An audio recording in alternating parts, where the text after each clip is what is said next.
Сетевая общественность одобряет меры, принятые к польскому журналисту, отметившемуся русофобскими высказываниями в эфире федеральных каналов. Верным считает решение о выдворении Томаша Мацейчука из России в Совете Федерации.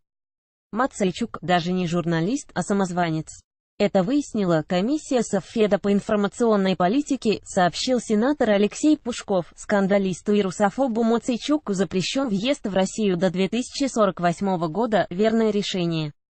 И он не польский журналист, а просто самозванец, заявил сенатор. Пушков пояснил, как выяснила сенатская комиссия, у Мацейчука не было аккредитации МИД и он не работал ни на одной СМИ, следовательно, журналистом считаться не может. Мацейчук был частым участником политических ток-шоу на российских телеканалах, в частности, Первом и НТВ. Крупный скандал с его участием разразился в апреле 2017 года, когда он заявил в эфире НТВ, что считает дедов всех присутствующих красными фашистами. Это спровоцировало драку с российским политологом Русланом Асташко.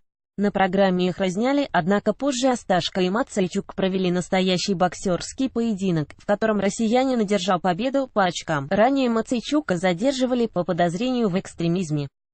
В его квартире были найдены предметы с националистической символикой.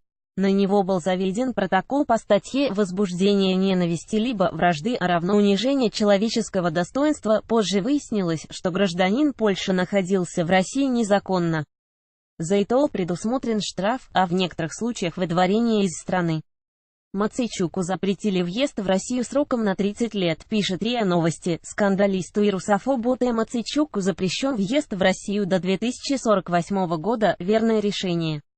И он не польский журналист, а просто самозванец. Алексей Пушков, Алексей Пушков. 2 мая 2018 года. Пользователи соцсетей с восторгом восприняли это известие.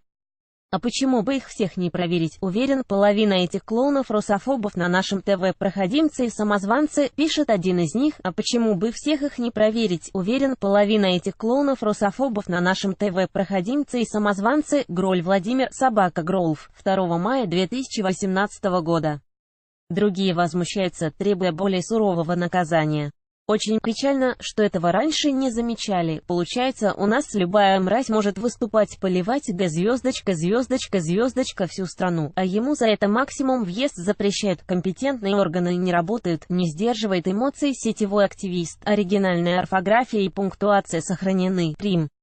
Ред. Очень печально, что этого раньше не замечали. Получается, у нас любая мразь может выступать, поливать говном всю страну, а ему за это максимум въезд запрещают. Компетентные органы не работают. Эндрю, Эндрю 7792. 3 мая 2018 года.